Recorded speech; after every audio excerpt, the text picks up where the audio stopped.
안녕하세요. 저는 경기도 일산에 살고 있는 30대 후반의 미혼 여성입니다. 지금은 다행히 미혼이라고 소개할 수 있게 되었지만 일이 조금만 잘못되었더라면 아마 이혼 경력을 소개했어야 했을지도 모르겠네요. 저는 얼마 전에 결혼을 준비해왔던 남자친구와 파혼을 했거든요. 이혼이건 파혼이건 간에 연인과 헤어지게 된 지인들은 다 비슷한 이야기를 하더라고요. 나도 내가 이렇게 될 줄은 몰랐다고요. 이런 일을 겪고 나니 저도 똑같은 처지였습니다. 저 역시도 제가 이렇게 될 줄은 몰랐으니까요. 조금 더 정확하게는 제가 파혼을 하게 될 줄은 몰랐다기보다는 그런 이유로 파혼을 하게 될 줄은 몰랐다가 맞겠네요. 저희가 헤어지게 된 것은 다름 아닌 남자친구의 가족 때문이었거든요. 남자친구에게는 그 사람이 금이야 오기야 아끼는 여동생이 하나 있었습니다. 저에게는 예비 시누이가 될 사람이었죠. 그리고 그 금쪽 같은 예비 시누이가 쏘아 올린 공으로 인해 저희는 파국을 맞이하게 되었고요. 거기에는 길고 긴 이야기가 있었습니다. 처음 제가 그 모든 일들을 겪게 되었을 때는 예비 시누이에 대한 미움이 더 컸던 것 같아요. 그 사람만 아니었다면 지금쯤 우리는 결혼해서 잘 살고 있었을지도 모르겠다는 생각이 들었었거든요. 하지만 시간이 조금 지나자마자 저는 곧 그 생각을 고쳐먹었습니다. 생각해보면 그 여동생을 만나지 않았더라면 이 모든 일들을 까마득히 모른 채로 결혼해서 결국 파혼하게 되었을 테니까요. 비단 예비 시누이의 존재만이 아니더라도 저는 이번 일을 통해서 남자친구의 새로운 모습을 보게 되었고 그 모습이 제가 생각했던 모습과는 많이 다르다는 것을 알게 되었거든요. 그걸 깨닫고 나니 언제가 되었건 결국에는 우리가 헤어질 수밖에 없었겠다는 생각이 들더라고요. 아무튼 저는 이제 남자친구와의 관계를 완전히 정리하고 다시 조용히 혼자만의 시간을 보내고 있습니다. 헤어지면서 깨닫게 된 것들이 많았는데 지금 알고 있는 것들을 그때도 알고 있었더라면 어땠을까 하는 생각이 드네요. 그래서 제가 보고 느끼고 경험한 이야기들을 한번 풀어보려고 합니다. 저희가 처음 만났던 건 친구의 결혼식에서였어요. 남자친구가 저를 보고 첫눈에 반해서 소개를 시켜달라고 친구를 엄청나게 졸랐거든요. 저는 하도 친구가 설득을 해서 그냥 가벼운 마음으로 한번 나가본 자리였고요. 제가 사실 그날 수진 씨한테 너무 말을 걸고 싶었는데 도저히 말을 걸 타이밍이 없더라고요. 계속 친구분들이랑 신나게 대화를 하고 계셔서. 아, 그랬어요? 그냥 와서 이야기 좀 하자고 하시지.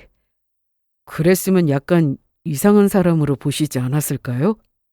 하긴 그렇다고 제가 따라 나섰을 것 같지는 않긴 해요. 저희는 웃으면서 그날의 첫 만남에 대한 이야기를 나누었습니다. 공통의 주제가 있으니까 대화가 수월하더라고요. 의외로 개그감도 비슷해서 잘 맞는다 싶었고요. 처음 만났는데 왜 이렇게 관심사도 비슷하고 취향도 비슷하지? 하고 의아할 정도로 저희는 통하는 부분이 많았습니다. 그리고 나중에 알게 되었지만 그게 저희의 첫 만남이 아니었더라고요.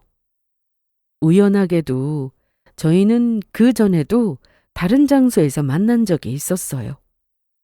그 사람을 제일 처음으로 만났던 것은 딱 성인이 되던 20살 때의 일이었습니다. 그 해에 마침 제가 너무너무 좋아하던 외국 가수가 내한 공연을 하러 한국에 왔었거든요. 저는 당연히 그 콘서트를 보러 갔었고요. 그때 저는 친한 고등학교 친구랑 같이 갔었는데 저희 바로 앞줄에서 공연을 보고 있었던 게 그 사람이었습니다. 그리고 기다리고 있는 도중에 간식을 너무 많이 가져왔다면서 앞줄의 남자 2명 중 다른 친구분들이 저희한테 초콜릿을 나눠주셨거든요. 물론 그때 저는 그 사람과는 말 한마디 섞지 않았고 그저 뒤를 돌아볼 때 얼굴을 한번 봤던 게 전부였습니다. 콘서트가 끝난 뒤에는 당연히 그 얼굴을 기억에서 까맣게 지우고 있었고요. 그 사람도 저의 얼굴을 기억한 것은 아니었어요. 다만 친구의 결혼식장에서 저를 다시 봤을 때 왜 이렇게 익숙한 느낌이지 하는 생각을 하기는 했었다더라고요.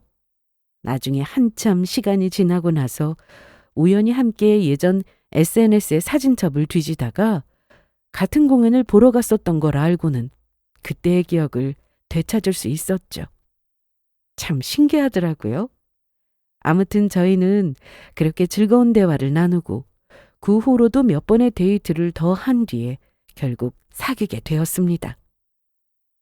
그래서 내 어디가 그렇게 좋았어?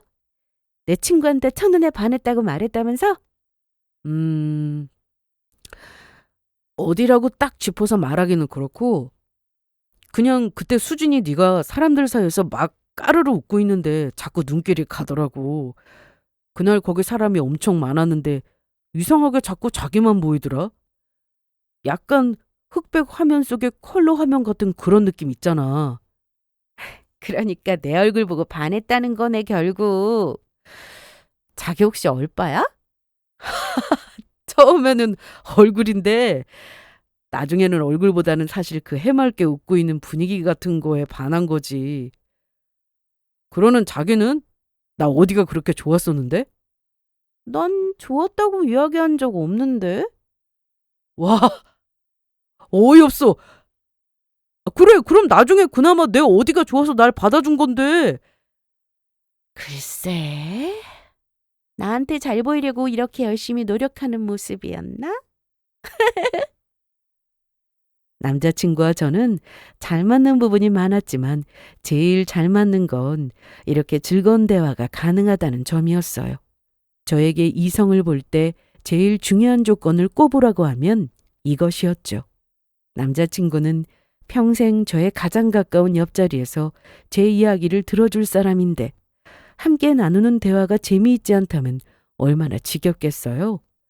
그런 사이는 애초에 오래갈 수도 없다고 생각했고요. 남자친구는 저와 만나면서 입버릇처럼 말하고는 했습니다. 저와 하는 연애는 본인이 예전에 해왔던 연애들과는 너무 다른 느낌이라고요. 다르다고? 그래서 좋다는 거야, 싫다는 거야? 당연히 긍정적인 의미에서 다르다는 거지. 너무 좋아.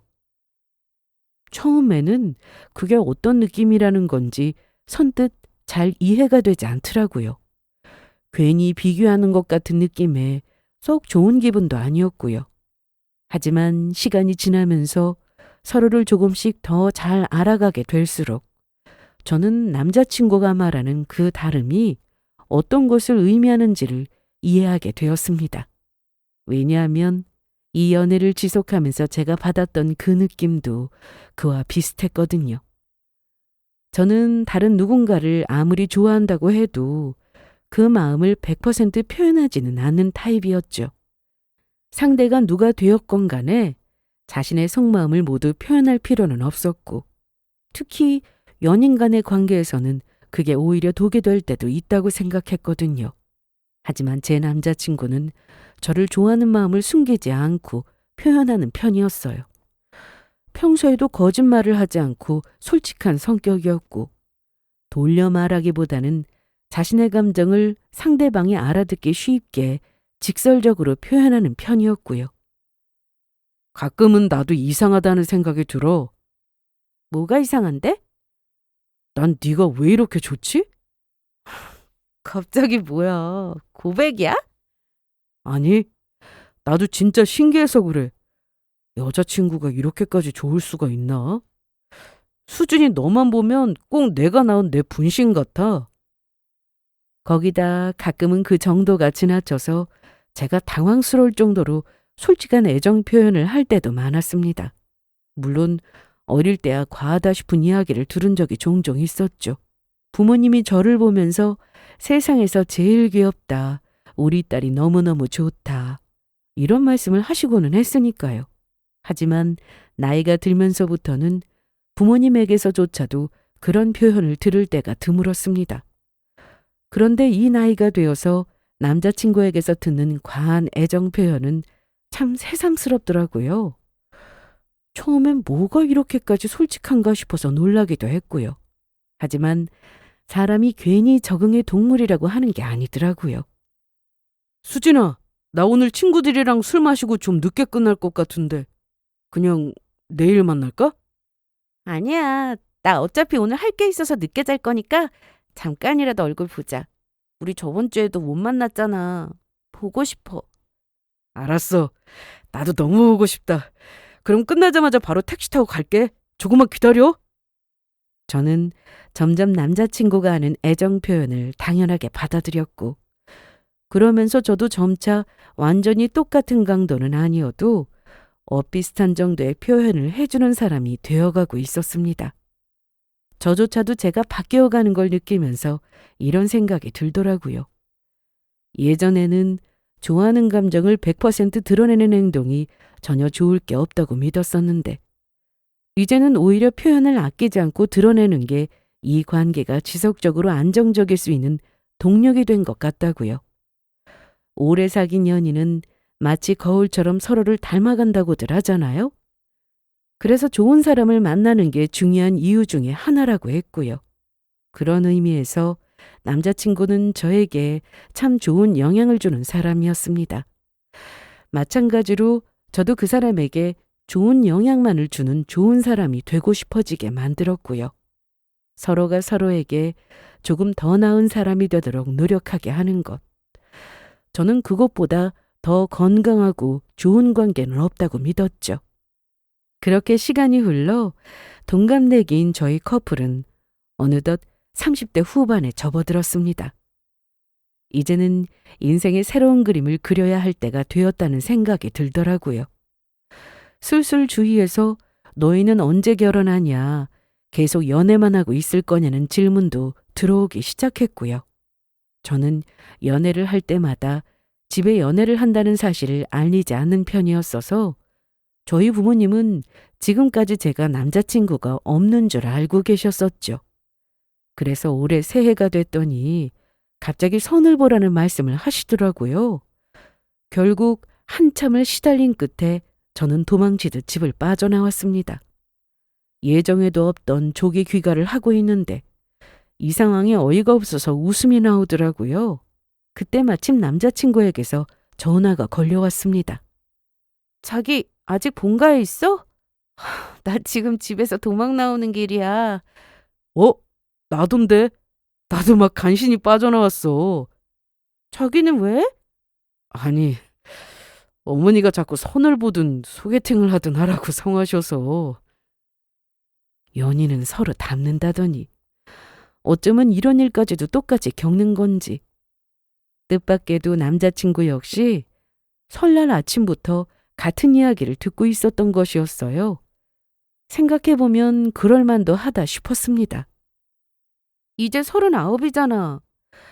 부모님이 그런 말씀 하실 때도 되긴 했지. 우리 어머니도 자기랑 똑같은 말씀 하시더라. 이 정도면 많이 참아줬다고. 이제 집에도 못 가게 생겼네? 왜 못 가? 결혼하면 되지. 그때 농담처럼 던진 제 말에 남자친구가 진지하게 받아치더라고요. 저는 순간 당황해서 되물었습니다. 결혼하자 우리. 이제 그럴 때도 됐잖아. 결혼을 하자고? 꼭 어머니 말씀 아니었어도 내가 먼저 자기한테 이야기하려고 했어. 올해는 이제 결혼 준비하자고. 저는 너무 갑작스럽게 받아버린 프로포즈에 정신이 다 어지러운 느낌이었습니다. 물론 저희도 나이가 나이니만큼 어쩌면 우리가 결혼을 할 수도 있겠다는 상상을 해보지 않은 것은 아니었어요. 하지만 그 시기가 이렇게 빠를 거라고는 생각지도 못했습니다. 제가 당황한 것은 그 이유 때문이었어요. 남자친구는 제가 당황해서 대답을 하지 못하고 있자 오히려 더 조심스러운 어조로 묻더라고요. 왜 이렇게 당황해? 자기는 혹시 나랑 결혼할 생각이 없어? 아니, 그런 건 아닌데 너무 갑작스러워서 그러지. 우리 이런 이야기 한 번도 안 했었잖아. 내가 너무 티를 안 냈나? 사실 나 자기랑 결혼하고 싶다는 생각 오래전부터 했었어. 오래전부터 했었다고? 응, 한 1년 전쯤부터. 저는 저와의 결혼을 생각한 지 벌써 1년이나 됐다는 그 말에 더 놀라지 않을 수가 없었습니다. 친구들한테 물어보니까 데이트 마치고 헤어지기 아쉬울 정도로 좋으면 결혼하는 거라고 하더라고. 그런데 너무 빨리 이야기하면 자기가 성급하다고 생각할 것 같아서 말을 못한 거지. 나는 전혀 몰랐었어. 진짜. 음, 안 그래도 보니까 결혼은 나만 하고 싶은 것 같더라고. 남자친구는 장난처럼 말하며 웃었지만 그 속에 담긴 마음만큼은 진심이라는 걸 느낄 수가 있었어요. 다른 건 다 솔직하던 사람이 그 문제만큼은 저한테 부담을 주지 않고 싶어서 말하지 못했다는 것도 한편으로는 고마웠고요. 저는 제가 이 결혼을 원하는지에 대해서 다시 한번 생각해 보았어요. 답은 명확하더라고요. 저는 결혼을 해도 하지 않아도 상관이 없는 사람이었지만 그럼에도 불구하고 만약 제가 누군가와 결혼을 한다면 그건 아마 지금의 제 남자친구 같은 사람과 할 거라고요. 지금까지 저를 아낌없이 사랑해주고 더불어 서로를 성장하게 만들었던 사람은 이 사람이 유일했거든요. 결혼을 해서 지금까지 살아왔던 것보다 더 긴 인생을 함께 살아갈 이유가 충분한 사람이었죠. 그날의 그 대화를 계기로 저희는 진지하게 결혼에 대한 이야기를 나누기 시작했습니다. 그리고 우리의 앞날에 대해서도 지금까지와는 다른 새로운 인생 계획을 세워보기로 했고요. 일단 내 여동생 먼저 만나볼래? 자기 여동생? 부모님한테 인사드리기 전에 먼저 소개해주고 싶어서. 사람들은 누구나 유난스럽게 아끼는 것들이 있죠. 그게 사람이기도 하고 또 누군가에게는 물건이기도 하고요. 남자친구에게도 그런 존재가 있었습니다. 그건 남자친구의 하나밖에 없는 여동생이었어요.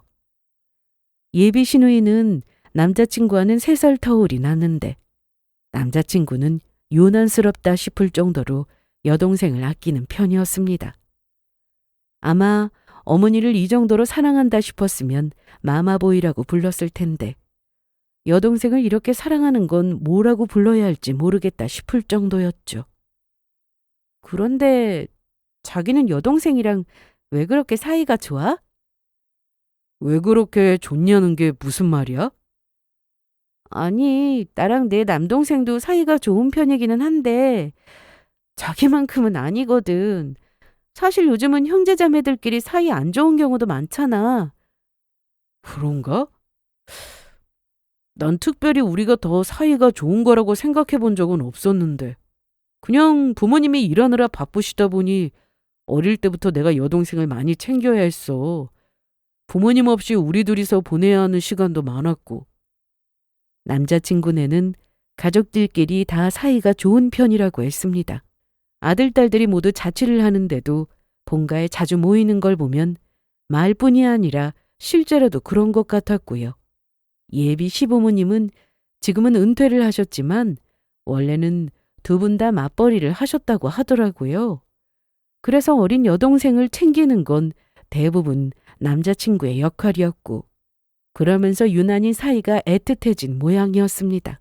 하지만 형제 자매들이 가까이 지낸다고 해서 사이가 다 좋은 것도 아니었고 오히려 그럴수록 사이가 더 멀어지는 경우도 있었죠.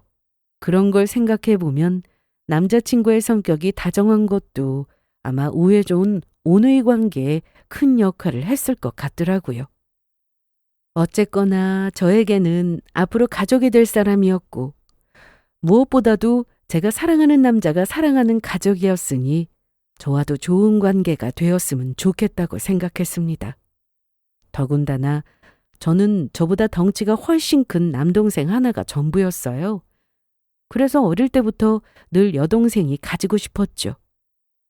남자친구의 표현에 의하면 예비 시누이는 사랑스럽고 애교도 많은 귀여운 여동생 그 자체였습니다.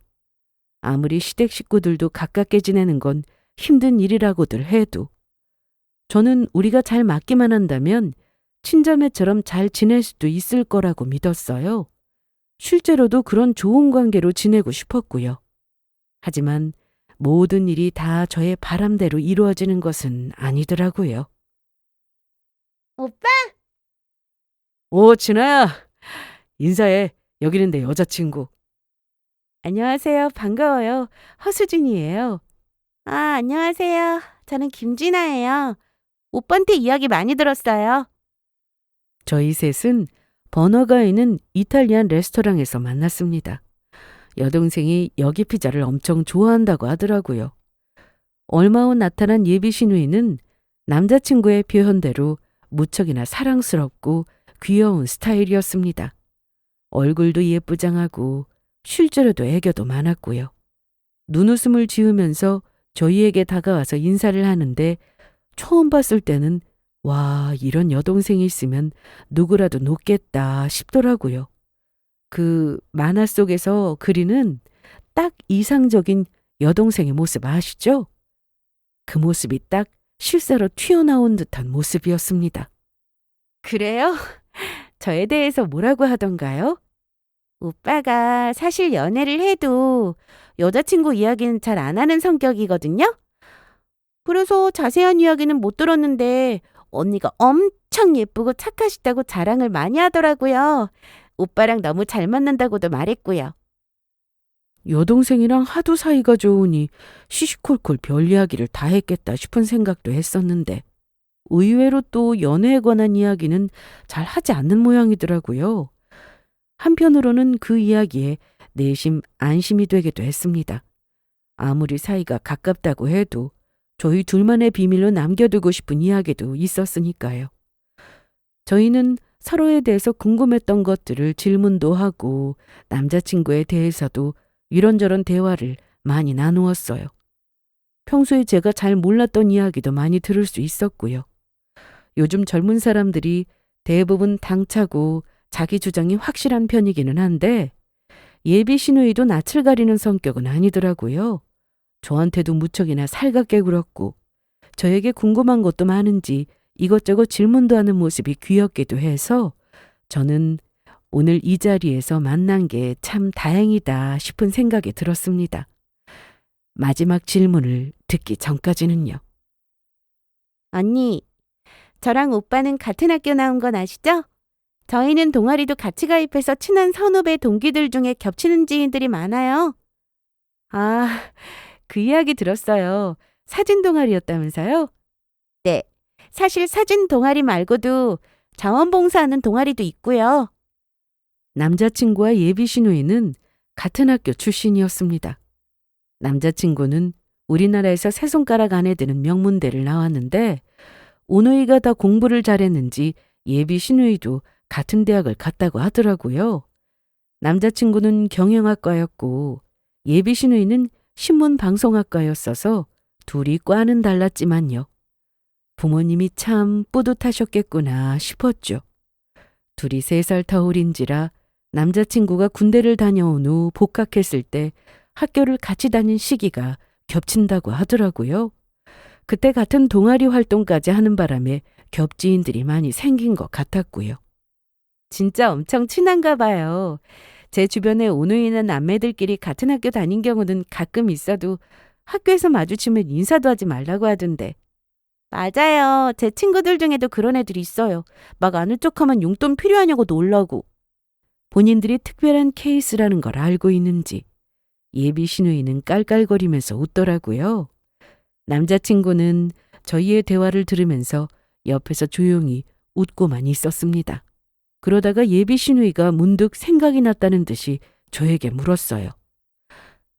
그런데 언니, 학교는 어디 나오셨어요? 그 이야기를 한 번도 못 들은 것 같아요. 그때 남자친구가 조금 당황하면서 예비 시누이를 말리려는 듯 했습니다. 저는 그런 남자친구에게 괜찮다고 손을 젓고는 대신 대답했어요. 저는 대학은 안 나왔어요. 바로 일을 시작했거든요. 대학을 안 나왔다고요? 왜요? 왜가 어디 있어? 그럴 수도 있는 거지. 예비 시누이는 제가 대학을 나오지 않았다는 말에 순간적으로 무척이나 충격을 받은 듯한 얼굴이었습니다. 그러면서 이해가 되지 않는다는 얼굴로 되묻더라고요. 남자친구는 그런 예비 시누이에게 예의가 아니라는 듯 고개를 저었고요. 순간 예비 시누이가 아차하는 얼굴로 입을 다물었지만 이미 질문은 터져나온 뒤였습니다. 솔직히 저는 아무렇지도 않았어요. 그냥 공부가 적성에 맞지 않는 것 같아서요. 하고 싶은 전공도 없었고 대신에 저는 돈을 많이 벌고 싶었거든요. 그래서 일찍 사업을 시작했어요. 아, 사업을 바로 하셨구나. 그 후로 예비 시누이는 눈에 띄게 말수가 줄어들었습니다. 남자친구 앞에서는 그런 티를 내지 않았지만 남자친구가 잠시라도 자리를 비우면 묘하게 냉랭해진 느낌이었어요. 그 이야기를 꺼냈을 때가 거의 헤어질 무렵이었기 때문에 저는 처음에는 단순히 제 기분 탓인가 싶었는데 아니더라고요. 그 뒤로 2번을 더 만났었는데 마찬가지로 비슷한 느낌을 받았었거든요. 심지어 2번째 만났을 때는 질문이 더 당돌해졌다 싶은 느낌마저 받았죠. 그런데 언니, 그 옷은 어디서 산 거예요? 어떤 옷이요? 지금 입고 있는 그 옷들 전부 다요. 특히 그 가디건. 아, 이거 다 보세에서 산 거예요. 가디건은 잘 기억이 안 나는데 아마 인터넷 쇼핑몰에서 샀을 거예요.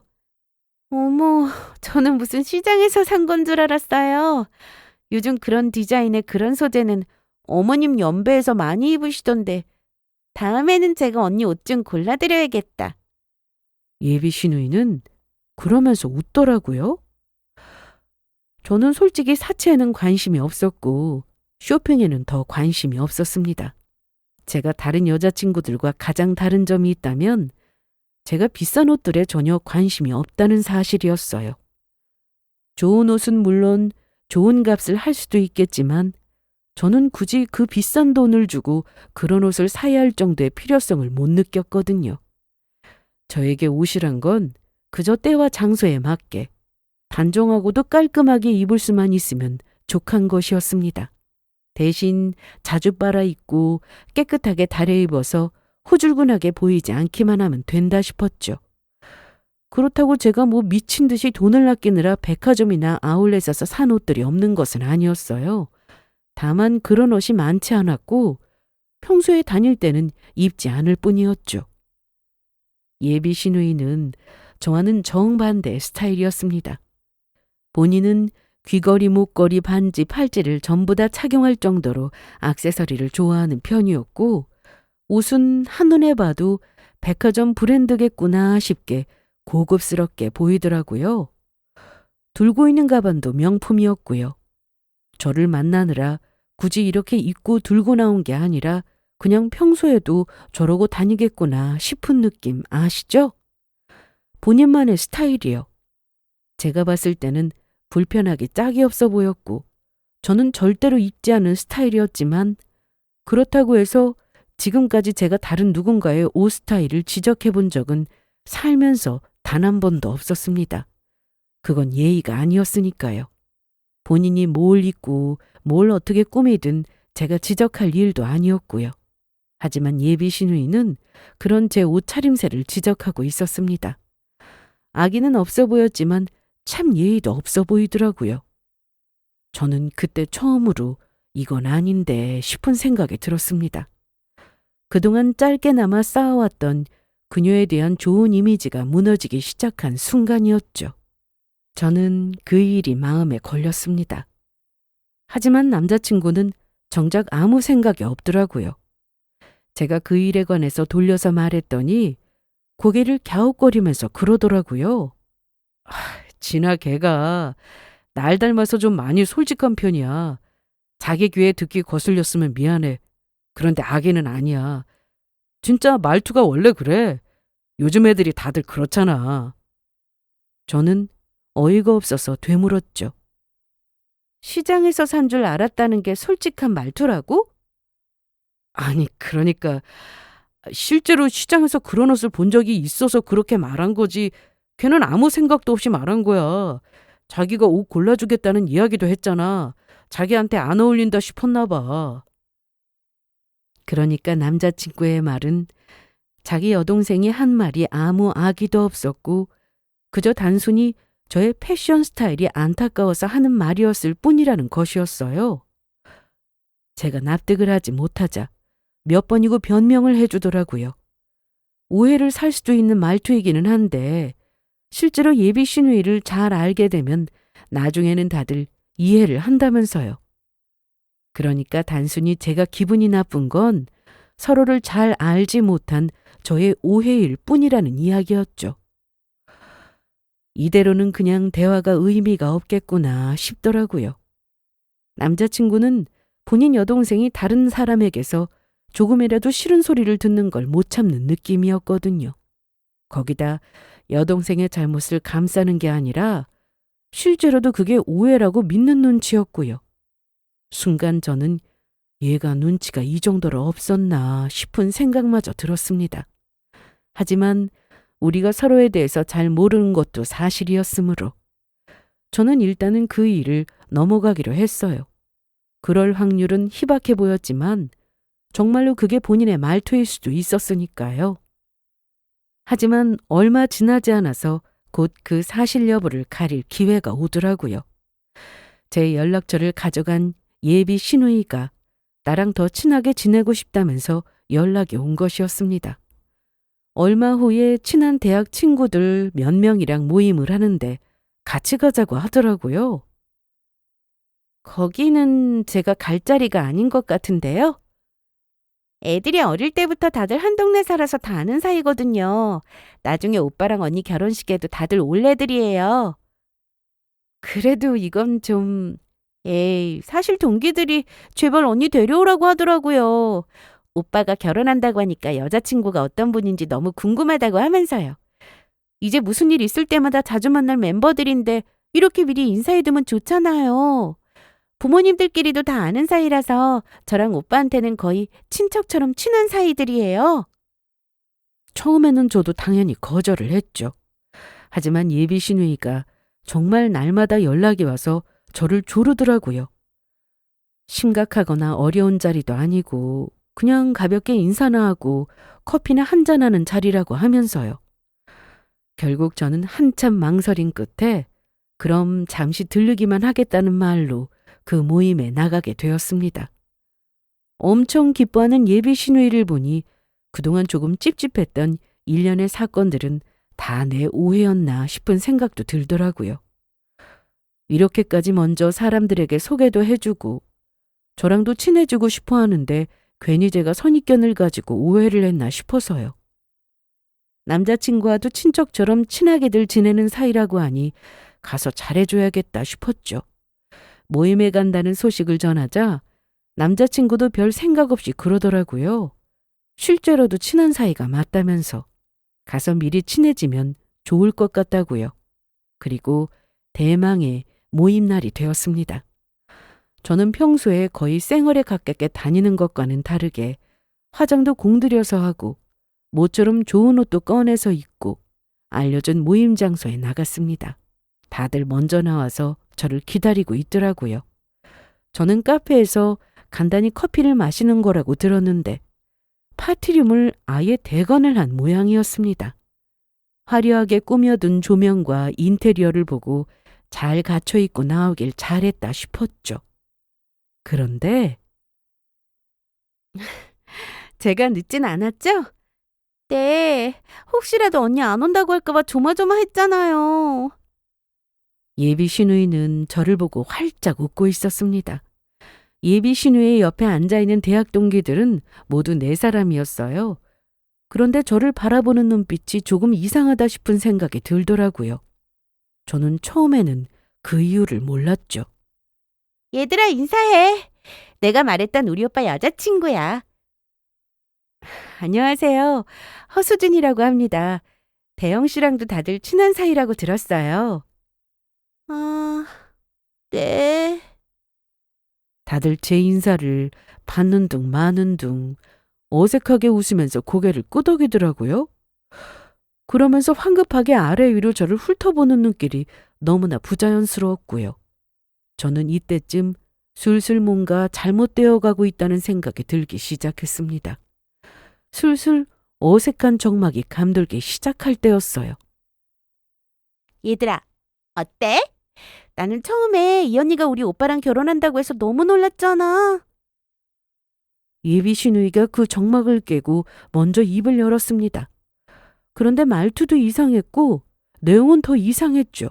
그리고 그 다음 대사를 들은 순간 저는 너무나도 큰 충격에 빠졌습니다. 고졸 주제. 우리 오빠랑 결혼한다는 게 말이나 돼? 네? 방금 뭐라고 했어요? 아, 당사자 앞에 두고 이런 말은 좀 미안하긴 한데, 솔직히 제가 그날 느꼈던 당황스러움에 비할 바는 아닌 것 같아요. 그리고 언니 고졸 맞잖아요. 기가 막히더라고요. 저는 하도 어이가 없어진 나머지 순간 지금 이게 무슨 상황인가 싶은 생각까지 들었습니다. 저를 두고 몰래카메라라도 찍고 있는 건가 싶을 정도였어요. 저희 오빠 평생 반듯하고 착실하게만 살아온 사람이에요. 공부도 평생 1등만 해본 사람이고요. 차라리 전 여자친구들이랑 결혼을 하겠다면 납득이나 하지. 그 언니들은 죄다 유학파에 최소한 어디 내놔도 부끄럽지 않을 정도의 학교는 나왔어요. 그래서 지금 내 학벌이 마음에 안 든다는 건가요? 마음에 안 드는 정도겠어요? 우리 부모님이 아시면 뒤로 넘어가실 것 같은데요? 도대체 남들 다 공부할 때 뭘 했길래 요즘은 개나 소나 다 가는 대학을 안 가요? 하다못해 어디 쥐잡자라도 나왔으면 내가 말이라도 안 하지. 예비 시누이는 도저히 제가 이해가 안 간다는 표정을 짓고 있었습니다. 두 눈에는 저를 향한 비웃음과 경멸이 가득했어요. 그러면서 제 친구들을 향해서 동의를 구한다는 듯 어깨를 으쓱이며 고갯짓을 하고 있었고요. 언니 부모님들은 이 결혼이 괜찮으시대요? 괜찮으시다고 하시는 거면 자식을 너무 분수도 모르게 키우신 거 아니에요? 뭐라고요? 부모님이며 가정교육 운운까지 하는데 그 순간 딱 눈이 돌겠더라고요. 더 이상은 이런 무례를 참아줄 이유가 없었습니다. 그런데 제가 뚜껑이 열리기 바로 직전에 누군가가 다급하게 다가오더니 예비 시누이의 입을 틀어막았어요. 깜짝 놀란 사람들이 모두 그쪽을 돌아보았고 거기에는 방금 막 뒤늦게 도착했던 마지막 일행이 있었습니다. 안녕하세요. 저 기억나실지 모르겠네요, 허 사장님. 저희 남편이랑 전에 한번 뵈었었는데. 이건 또 무슨 상황인가 싶었는데 그 말을 듣고 자세히 살펴보니 기억이 떠오르는 얼굴이었습니다. 제 친한 친구인 성범이의 와이프 되는 사람이었어요. 전에 성범이의 결혼식에서 본 이후로 사석에서 한 번 더 다 같이 만나 인사를 한 적이 있었죠. 실제로 얼굴을 본 것은 2번뿐이었지만 성범이의 SNS를 통해서 한 달이 건너 사진으로는 자주 보던 사이였습니다. 그런데 그 와이프가 예비 시누이와 친한 대학 동기였을 줄은 몰랐죠. 아, 네. 어떻게 여기서 다 뵙네요? 네. 아유, 무슨 오해가 있는 것 같네요. 얘가 오기 전에 낮술을 많이 마셨나? 성범이의 와이프는 어떻게든 이 상황을 수습하기 위해 필사적인 노력을 기울이고 있었습니다. 뒤늦게 와서 저를 보고 반갑게 인사를 하려던 찰나 본인 친구의 입에서 흘러나오는 막말에 기겁을 하고 달려든 것이었어요. 왜 이래? 이것 좀 치워봐. 너는 좀 가만히 있어. 뭐야? 너 저 여자랑 알아? 예비 시누이는 자신의 입을 막은 손을 치워내며 버럭 짜증을 부리고 있었어요. 그 옆에서 식은땀을 흘려가며 그 입을 틀어막으려고 애쓰고 있는 모습을 보고 있자니 그냥 헛웃음이 다 나오더라고요. 저는 깊은 한숨을 내쉬었습니다. 그리고 천천히 주변을 둘러보았어요. 당혹스러운 시선과 아직도 저를 조롱하는 듯한 시선이 온통 뒤엉켜 저를 쳐다보고 있더라고요. 저는 애를 쓰는 성범이의 와이프에게 고개를 젓고는 아직도 정신을 못 차리고 있는 예비 시누이를 향해 쏘아붙이듯 말했습니다. 학벌은 내가 부족할지 모르겠지만 적어도 인성교육만큼은 그쪽이 더 필요한 것 같네요. 그 잘난 대학에서도 이런 건 안 가르쳐 주나 보죠? 뭐라고요? 인상교육? 그렇지 않고서야 거짓말까지 해가면서 사람을 불러놓고 초면인 사람들 앞에서 그따위로 모욕을 주는 행동은 안 하겠죠. 특히나 사람이라면 입에 담아도 될 말 아닐 말이 있는데 그걸 분간도 못하고 지저대는 거면 더더욱이요. 방금 뭐라고 했어? 지저댄다고? 야, 너 이리 안 와? 난 내 할 말 했고 더 들을 이유 없으니 이만 가볼게요. 그리고 이 일은 그냥 넘어가진 않을 거예요. 비싼 놈만 걸치는 건 무슨 의미가 있을까? 입에는 걸레를 물었는데? 저는 뒤에서 발악을 나는 예비 시누이를 남겨두고 그 자리를 빠져나왔습니다. 그리고 곧바로 남자친구에게 연락을 했어요. 당장 나오라고요. 영문도 모른 채로 허겁지겁 달려나온 남자친구는 저에게서 방금 있었던 일들을 다 전해 듣고는 기겁을 했습니다. 말도 안 돼. 정말로 진아가 그렇게 말했다고? 못 믿겠으면 성범이 와이프한테 들어. 그 자리에 같이 있었으니까. 아니, 오해가 있는 것 같아, 수진아. 진아는 그런 뜻이 아니라. 이번에도 오해라고? 우리 부모님까지 입에 담았는데 그게 어떻게 오해일 수가 있다고 생각해? 그러자 남자친구는 꿀먹은 벙어리라도 된 것처럼 아무 말도 하지 못했습니다. 그러면서도 제 여동생을 위해서 무진장 애를 쓰고 있더라고요. 말도 안 되는 변명을 주절거리면서요. 그 모습이 얼마나 믿을 수 없게 실망스럽던지 설마 이번에도 여동생의 편을 들어줄까 싶었는데 그게 정말 현실이 되었더라고요. 파혼하자 우리. 그걸로 대답은 이미 충분했습니다. 저는 마음속에 있던 그 말을 꺼냈어요. 그러자 남자친구는 너무 충격을 받은 얼굴이 되었죠. 파혼이 무슨 말이야? 무슨 이런 걸로 파혼을 해? 농담이지? 이게 농담 같아? 네가 그렇게 아끼는 여동생이 네가 결혼할 사람한테 그런 막말을 했는데도 너는 지금 네 여동생 편을 들고 있는데 내가 농담일 것 같냐고. 남자친구는 그제서야 제가 뱉은 말이 진심임을 깨닫고는 기겁을 하며 저를 붙들고 빌기 시작했습니다. 내가 대신 사과할게, 수진아. 미안해. 진짜 너무 미안해. 진아가 도대체 무슨 생각으로 그런 말을 했는지는 모르겠는데 일단 내가 다 미안해. 오해라고 해도 내가 잘못했어. 아니야. 그건 오해도 아니었고 오해든 아니든 사실 그것도 상관없어. 더 이상은 네 동생이랑은 상종 못하겠다. 그런데 너는 아니잖아. 내가 네 여동생이랑 상종하지 말라면 그럴 수 있겠냐고. 당연히 그럴 거 아니니까 그만하자. 진우한테 와서 사과라고 할게. 지금 당장 전화해서 이리로 오라고 할게. 그게 문제가 아니라니까? 그냥 여기서 관두는 게 맞아, 우리는. 참, 생각난 김에 이야기할게. 우리 건물에 들어온 집은 빠른 시일 내에 정리했으면 좋겠어. 사흘 내로 정리 안 하면 내가 사람 시켜서 보낼게. 수진아! 남자친구는 다니던 회사를 관두고 스타트업 창업을 준비 중이었습니다. 그리고 마침 저는 건물이 있었고요. 그래서 남자친구는 제 건물에 회사를 차릴 계획으로 한참 이사를 진행하고 있던 중이었죠. 저는 고등학교를 졸업하고 바로 일을 해서 돈을 벌기 시작했어요.